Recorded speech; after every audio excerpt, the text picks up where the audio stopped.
कर्मों की सजा। एक भिखारी रोज एक दरवाजे पर जाता और भीख के लिए आवाज लगाता, और जब मालिक बाहर आता तो उसे गालियां और ताने देता।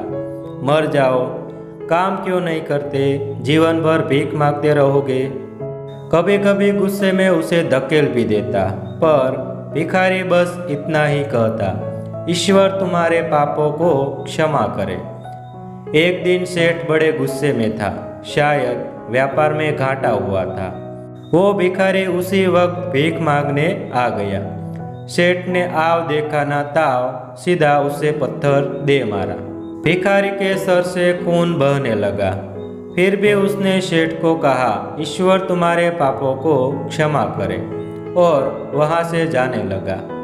सेठ का गुस्सा थोड़ा कम हुआ तो वह सोचने लगा, मैंने उसे पत्थर से भी मारा, पर उसने बस दुआ दी। इसके पीछे क्या रहस्य है, जानना पड़ेगा। और वह भिखारी के पीछे चलने लगा। भिखारी जहाँ जाता, सेठ उसके पीछे जाता। कहीं कोई उस भिखारी को कोई भीख दे देता तो कोई उसे मारता, जलील करता, गालियाँ देता। पर भिखारी इतना ही कहता, ईश्वर तुम्हारे पापों को क्षमा करे। अब अंधेरा हो चला था। भिखारी अपने घर लौट रहा था। सेठ भी उसके पीछे था।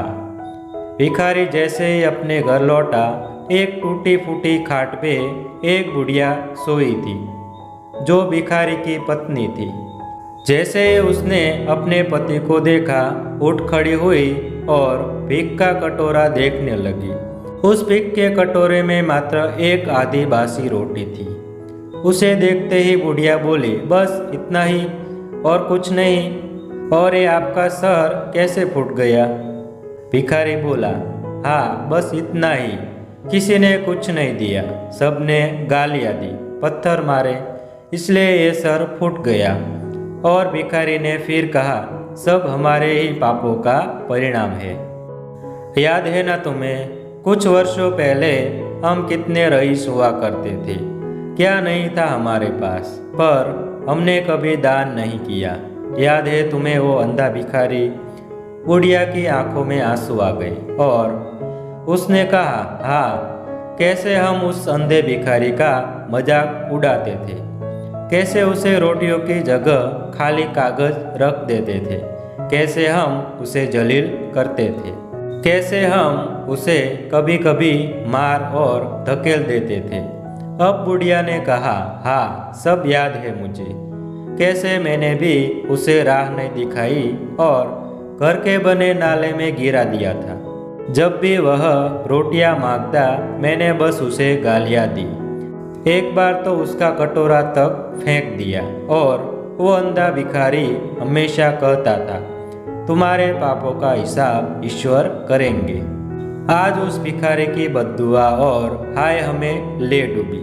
फिर भिखारी ने कहा, पर मैं किसी को बद्दुआ नहीं देता, चाहे मेरे साथ कितना भी ज्यादती क्यों ना हो जाए। मेरे लब पर हमेशा दुआ रहती है। मैं अब नहीं चाहता कि कोई और इतने बुरे दिन देखे। मेरे साथ अन्याय करने वालों को भी मैं दुआ देता हूँ, क्योंकि उनको मालूम ही नहीं वो क्या पाप कर रहे हैं, जो सीधा ईश्वर देख रहा है। जैसे हमने भुगते हैं, कोई और ना भुगते। इसलिए मेरे दिल से बस अपना हाल देख दुआ ही निकलती है।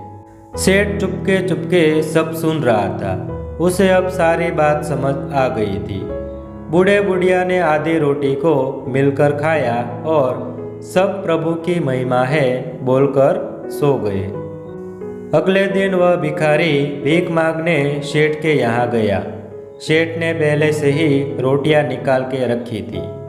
उसने भिखारी को दी और हल्की सी मुस्कान भरे स्वर में कहा, माफ करना बाबा, गलती हो गई।